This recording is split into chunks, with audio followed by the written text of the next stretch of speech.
Everyone, এই গরমে সবাই কেমন আছো বলো? আশা করি ভালোই আছো। আমি এই গরমের একটা সিম্পল খাবার নিয়ে চলে এসেছি, যেটা বানানো তো খুবই সোজা আর খেতেও টেস্টি। চিংড়ির মাখা বলতে পারো বা চিংড়ির ভর্তা বলতে পারো, যেটাই বলো না কেন খেতে কিন্তু দারুণই হয়। খুবই বানানো সোজা আর কিছু সিম্পল ইনগ্রিডিয়েন্টস দিয়েই এটা রেডি হয়ে যায়। বাস চিংড়ি মাছগুলোকে সর্ষের তেলের মধ্যে দিয়ে ভালো করে নুন হলুদ মাখিয়ে ভেজে নিতে হবে।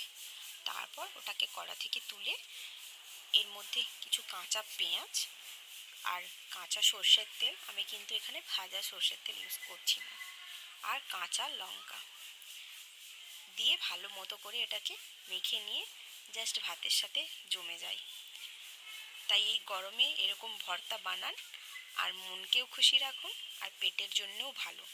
খেতে তো ভীষণ টেস্টি হয়ই, আর খুবই সিম্পল বানানো। তো কেমন লাগলো জানিও কিন্তু, হ্যাঁ।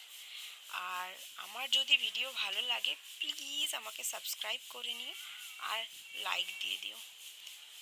Bye bye, good night.